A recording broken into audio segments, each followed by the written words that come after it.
Well, welcome to June baseball.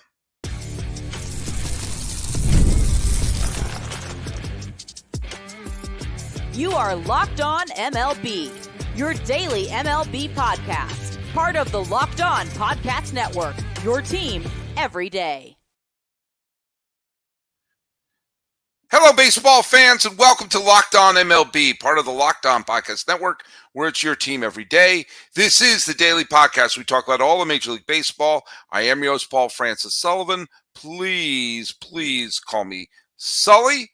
I've been a baseball podcaster for well over a decade now, and this is my sixth season here as a host of the Locked On Podcast Network. Here at Locked On MLB, this is my sixth season.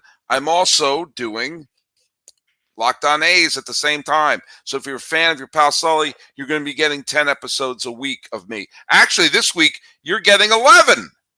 Yes, we're going to Spinal Tap this one.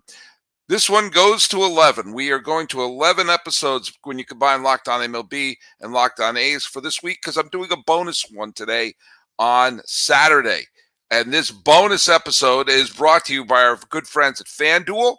Make every moment more. Right now, new customers get $150 in bonus bets with any winning $5 bet. That's $150 with any winning $5 bet. Visit FanDuel.com/lockedon to get started. Follow us at Locked On MLB Pods on Twitter or whatever it's called now, and on Instagram. I'm your pal Sully. I'm at Sully Baseball on Twitter, Sully Baseball Podcast on Instagram. If you're a everyday listener, post that right down there. Post down Everyday Sully. Gives us an idea of who's listening to every day. And believe it or not, that actually kind of helps a little bit. So, I am doing we're doing a bonus one today because the calendar page has flipped from May to June. And I wanted to, address that. I want to address that we are now no longer in the part of the year where you could say, hey, it's too early. It's still relatively early in the season, but a third of the year has gone by, and we have to start making those decisions in the 1/3 mark of the season that you have to do to say, okay, we have a general idea of who the hell we are. Now, what do we do between now and the trade deadline to make sure we have a chance to be either a championship team, a playoff contending team, or take a good long look and, pull the ripcord for 2025. And to illustrate some of that, I'm going to go through who owns baseball today, because it's going to lead us right into, one of the topics I wanted to bring up. Who owns baseball yesterday? I hit the wrong button right there. There you go.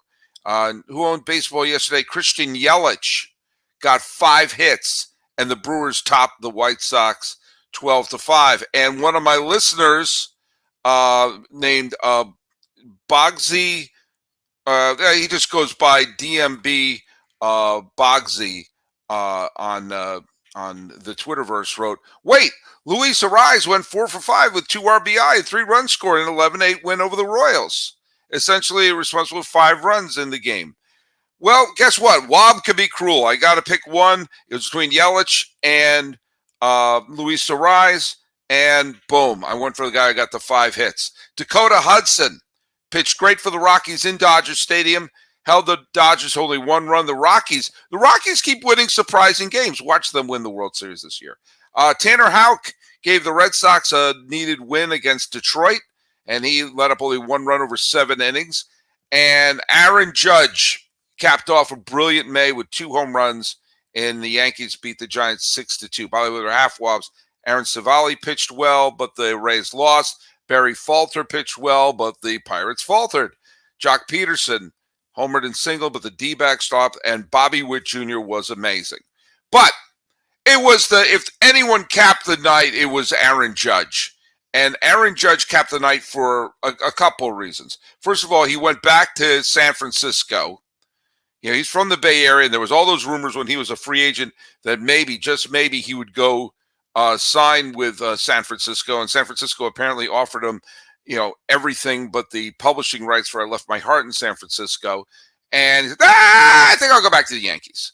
And I'm not a Yankee fan by any stretch of the imagination, but I'm actually kind of glad he did. He seems like he should be a Yankee for life. He should be that guy who a new generation of Yankee fans will love and support, kind of the way that Don Mattingly was that way for the Yankees. And of course, Don Mattingly never went to the World Series. That wasn't Don Mattingly's fault.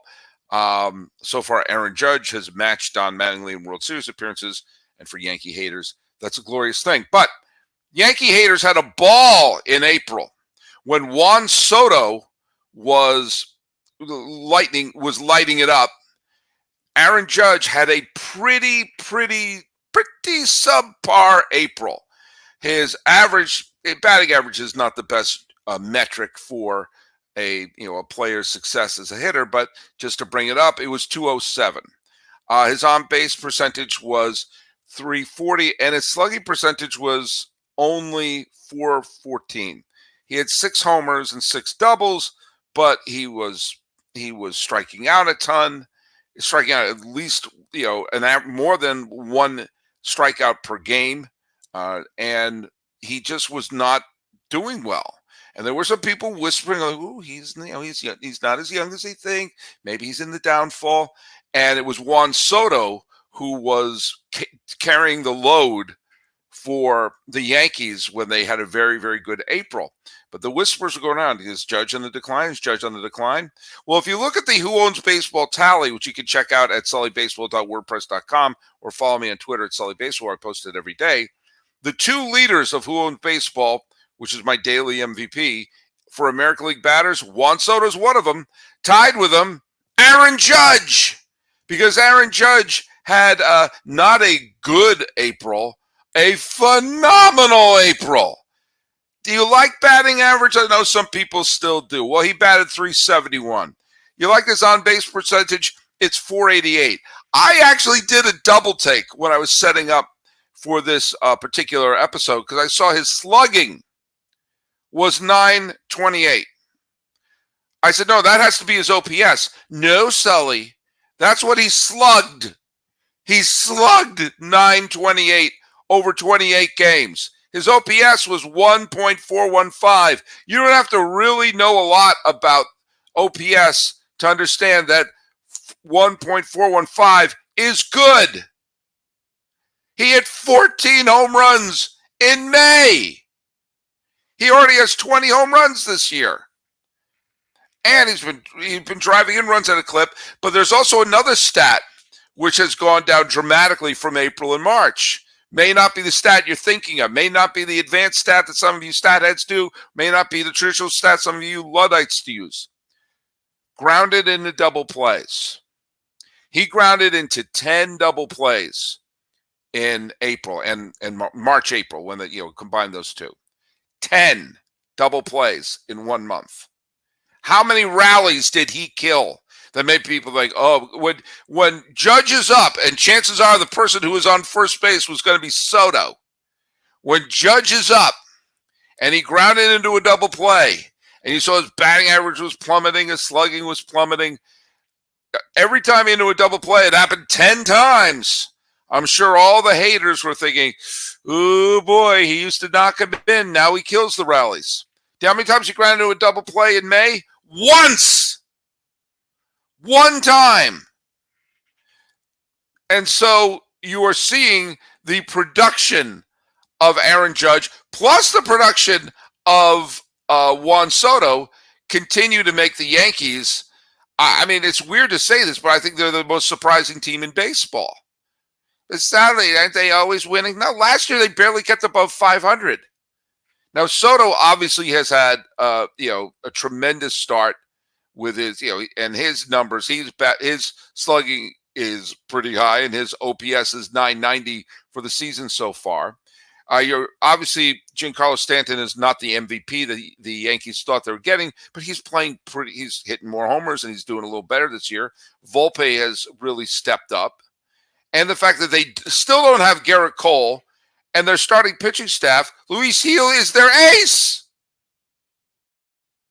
Nestor Cortez has pitched well. Marcus Stroman has pitched well. Carlos Rodon has pitched better. He's pitching like a solid major league pitcher. Clark Schmidt was pitching well before he got hurt. And so you got to hand it to the Yankees. as we are going from, as the calendar page turns from May to June, they have weathered a bad start from Judge and no appearances by Cole to have right now the best record in the American League. However, despite all that greatness that they've had and the fact that they're on top of the heap in the American League, the Orioles are still right on their heels. In fact, the Orioles are tied with the Yankees in the loss column. By the way, so is Cleveland. We'll talk about Cleveland later this in an episode next week. But the Orioles, who are tied in the loss column with the Yankees, they played 4 fewer games than them, need to address something right away. And we had heard from Bogsy about Luis Arraez and his acquisition by San Diego. I think the Orioles should learn a lesson from what San Diego did when they take a look at what the team should do, could do, and for their sake, better do if they want to, give their fans the October they deserve.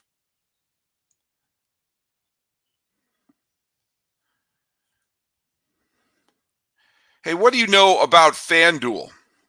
What do you know about FanDuel? I can tell you what you should know about FanDuel. It's America's #1 sports book. Another thing you should know about FanDuel is you should be heading there right now because this is one of the best time of the years to be a sports fan. We see what the NBA Finals are now, and is it going to be Edmonton versus Florida in the Stanley Cup final, or will it be New York versus Dallas? I know Bryce Patrick wants another Dallas title, and we got baseball games happening every day. And FanDuel is giving you a shot to bring home a big win of your own. Right now, new customers can get $150 in bonus bets with any winning $5 bet. That's $150 to bet on spreads, money lines, player props, and more. Visit FanDuel.com/lockedon and make every playoff shot count. FanDuel, do you know what it is? It's America's #1 sportsbook. Hey, where is your hub for sports news, for sports stories? Easy for you to say. And all these biggest sports takes you can have. Make the switch to Locked On Sports today, a free 24/7 sports streaming channel programmed for you to bring you the biggest sports stories.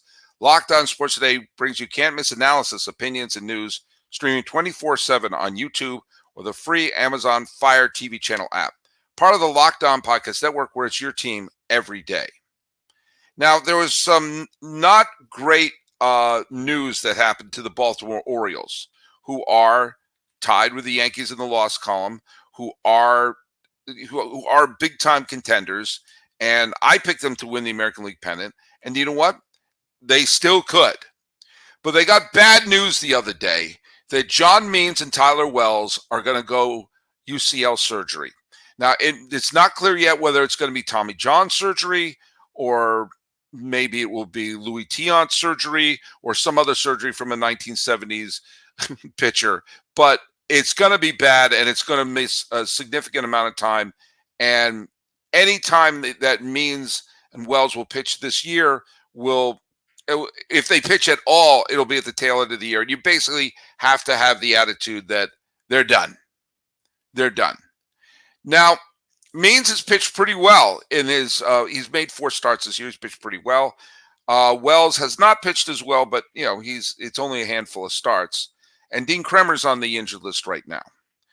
So, as I said before, as great as everything's been going with the Yankees, the Orioles have them tied in the loss column, and 2/3 of the season left. They certainly have the talent to make a move in the standings, or certainly to be a playoff team.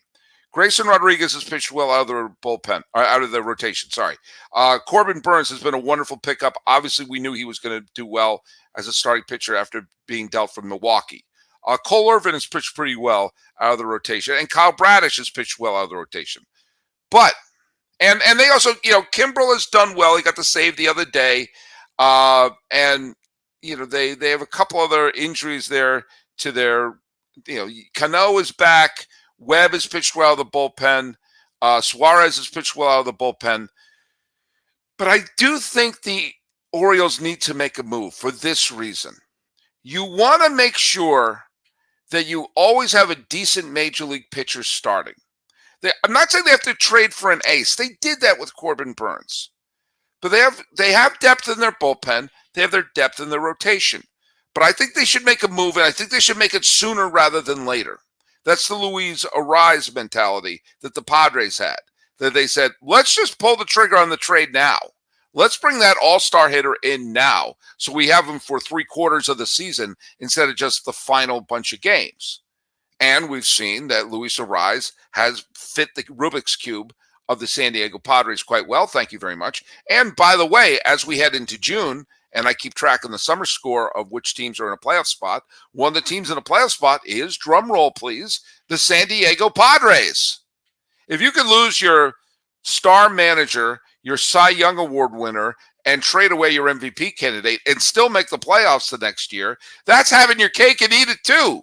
And one of the smart things the Padres have done is they said, okay, we lost Soto. We still have an all-star hitter in that spot in the lineup with Ariz.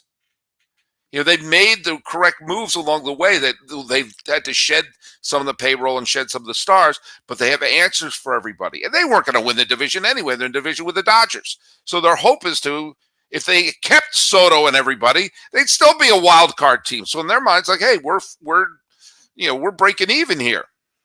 But making that deal for Ariz and having him for the big chunk of the season, you're going to see it's going to pay dividends. I think the Orioles should make a move to bring in a major league pitcher now to make sure that there's their rotation. Every time they go through the rotation, there's a major league pitcher, a good major league pitcher, starting every game. There's a little bit of a chicken or the egg that's going on in baseball. Does a strong rotation help the bullpen? Does the bullpen help the strong rotation? As someone who's been watching baseball in the 70s, 80s, 90s, 2000s, 2010s, 6 decades, which is scary to think about. I've been watching baseball over 6 different decades. But I'd like to think I've witnessed enough things to see that the answer to the question is, does the rotation help the bullpen or does the bullpen help the rotation? The answer is yes.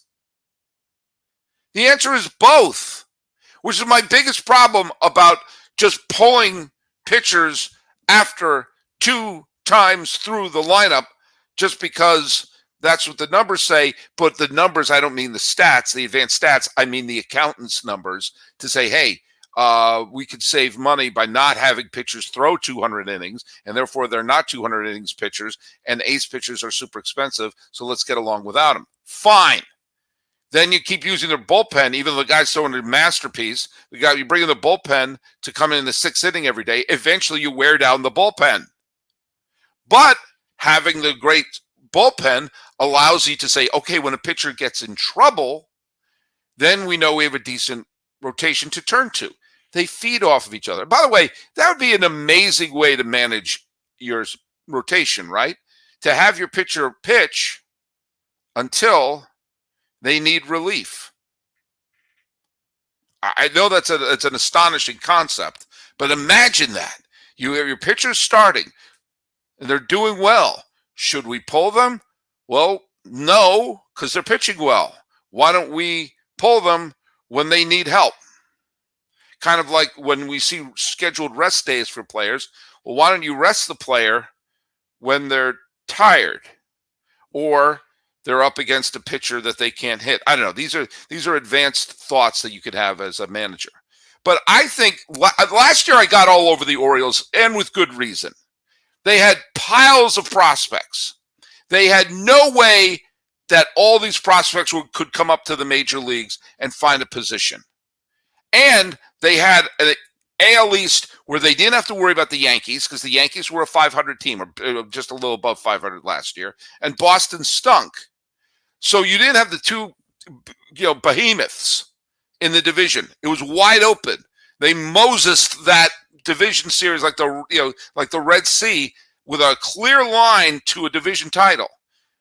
And they clearly needed starting pitching. I know I made this point, but I was correct. They clearly needed starting pitching, and they had a overwhelmingly deep farm system where pitchers were being traded left and right They needed to make an effort to bring one in. They didn't. They sat on all their prospects. Their starting pitching stunk. They got swept in the division series by who? The world champion Texas Rangers. Now they have to contend with the Yankees. Now they can't be so precious with their prospects because there's not enough spots for all the prospects. There aren't. I'm not saying trade Jackson Holiday, who had a brief cameo that didn't work, but you know what? Sometimes you bring him up, didn't work, so you send him back down. That's how you should use it. You know, Keston Hersted, is it Hersted? I can never remember. He came up, didn't quite work, sent him back down, wait for it to cook it. But whether it's, Masalo, Mayo, Bradfield Jr., Norby, Beavers, Povich, McDermott, all these great prospects they have in their system, there's not enough spots for all of them on the major league roster. I'm not saying trade. I'm not saying trade away Holiday. Take a couple of the ones, 8 or 9 on your list, and call. I'm just going to throw one out there. The Angels. The Angels have Tyler Anderson. Tyler Anderson will probably only cost you one prospect. Is Tyler Anderson the second coming of Walter Johnson and Tom Seaver? No. He was an all-star in 2022 with the Dodgers. He actually pitched well when he was a Colorado Rocky. He's a veteran pitcher who's pitching pretty well for an Angels team that is going nowhere in an awful hurry. And if you take one of our prospects, take one of our decent prospects, not Jackson Holiday, not Chris, not the ones at the top, but one of these, plus a bag of donuts over here. It didn't cost them that much to get freaking Corbin Burns. So if you bring John, let's say they pull off that trade, a Tyler Anderson, and you put him in, and you're not asking Tyler Anderson to be the ace. You're saying you're going Burns, Rodriguez, Anderson, Irvin, Bradish. There's 5 starting pitchers right there. And that allows you to always have a good pitcher going a bunch of innings and a good bullpen to save the game. But I would do that now. So you have that rotation for 2/3 of the season instead of the possibility of wearing down a bullpen.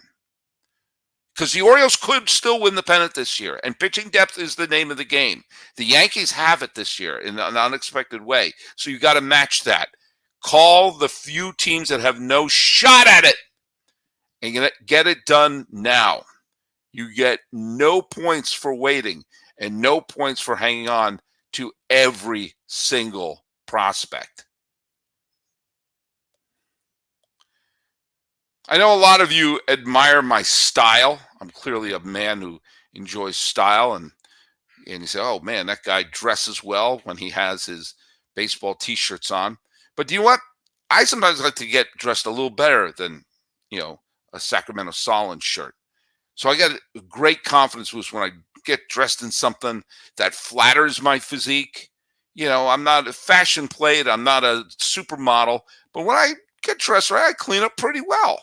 And one way I do that is I use Stitch Fix. Stitch Fix, you get a stylist who understands your size, your style, your budget. They do the shopping for you. It's the easiest way to update your wardrobe. You easily upgrade your wardrobe with a professional stylist who gives you on-trend favorites that will work for you. I give my stylist, hey, here's my size. Don't lie. Your style, budget, don't lie. I paid off the credit card, but you know what? Don't want to blow it out again. I order boxes when I want and how I want, no subscription required. And they send 5 just for me pieces, outfit recommendations, and pro styling advice. I keep what works and I send back the rest. My stylist sends the just right pieces and the fits on point. It's like they have the Jedi mind tricks and they just know what to do there. They make it so easy because I don't like shopping for clothes. And they go ahead and they do it. And if you don't love something, just send it back. Shipping, returns, they're always free. Style that makes you feel as good as you look.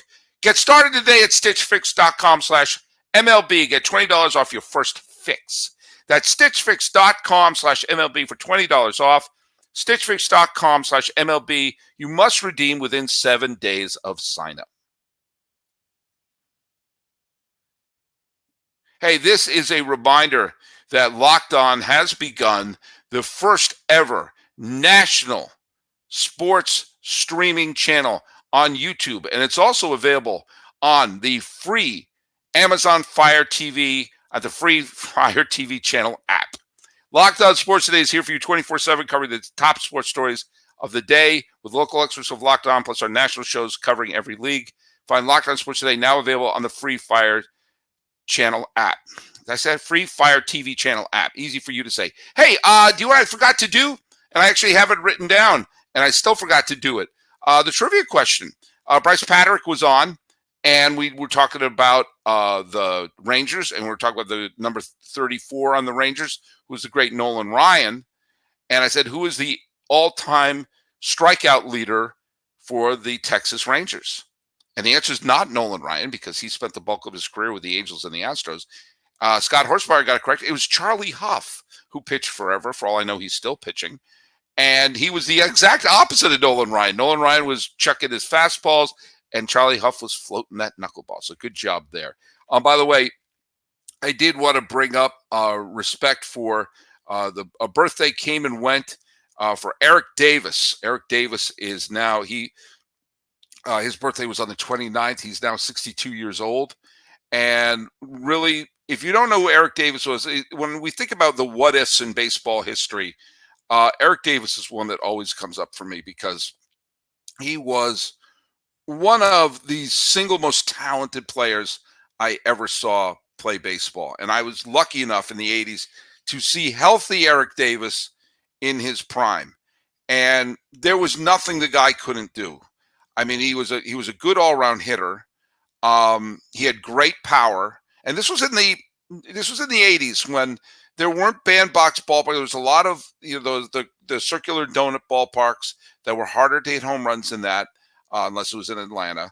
But he would have high home run totals. He had 37 one year, 34 another. He drove in a lot of runs back when we cared about that. He stole a crap ton of bases. He stole 84 bases in 129 games in 1987. He hit 37 home runs and stole 84 bases in 129 games. His OPS was through the roof. He was a Gold Glover, and it seemed to always come up big in big moments. He had a flair for the dramatic.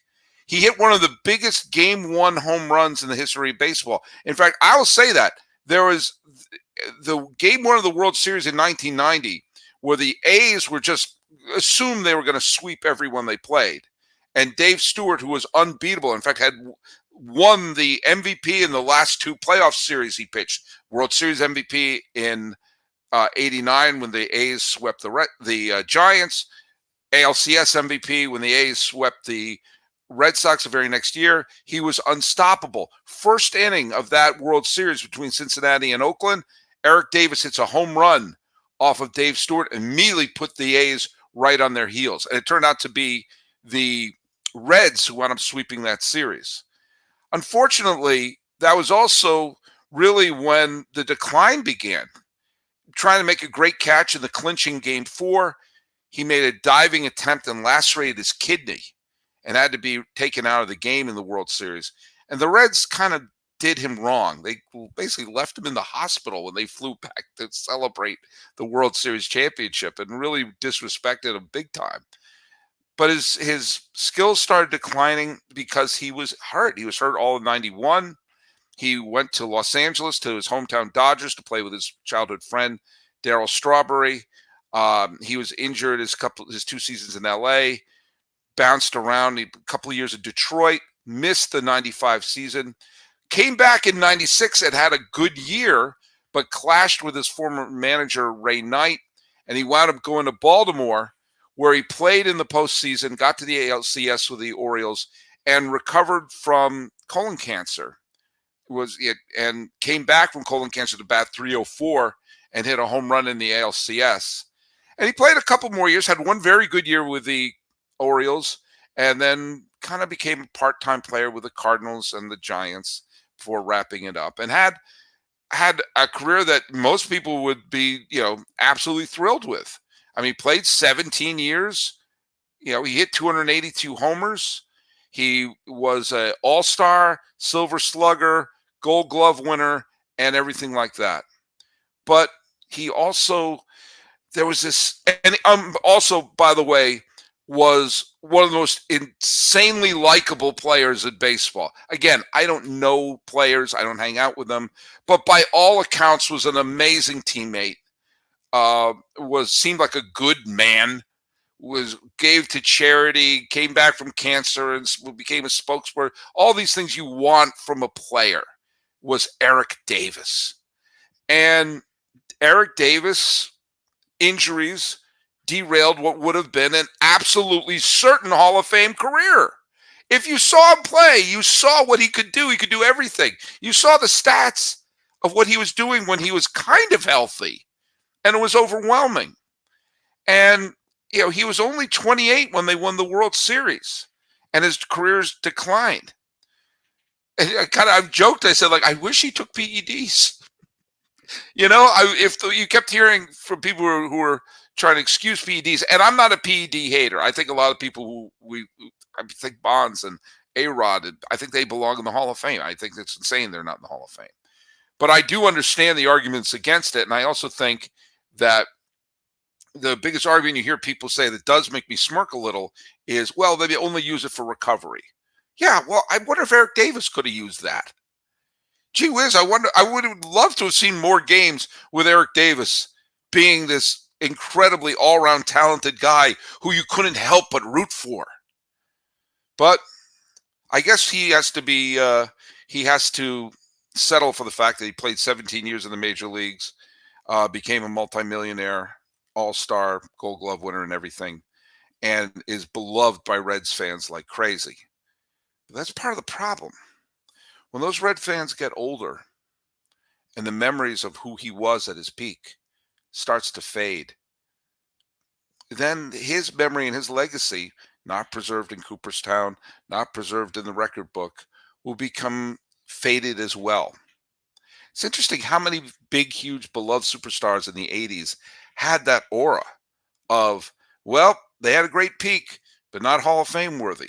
Whether it's Davis, Gooden, Valenzuela, Mattingly, Dale Murphy. I just had another one. Strawberry.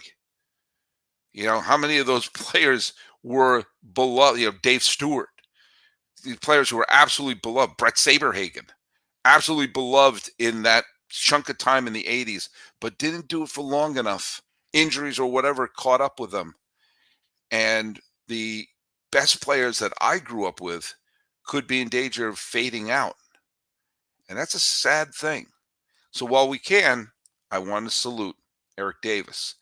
But I will throw this trivia question, and it's Eric Davis adjacent. Eric Davis, at the peak of his powers, struck out to a future Hall of Famer. Probably happened a bunch of times. But this Hall of Famer recorded his 4,000th strikeout, putting him in elite company. What future Hall of Famer fanned Eric Davis for his 4,000th career strikeout? Put the answer down here on YouTube, or Locked On MLB Pods on Twitter or on Instagram, or at Sully Baseball on Twitter, Sully Baseball Podcast on Instagram. Praising Aaron Judge, urging the Orioles to make a move, and saluting Eric Davis on a bonus Saturday episode. This has been Locked On MLB for June 1, 2024. I am your host, Paul Francis Sullivan. Please call me Sully.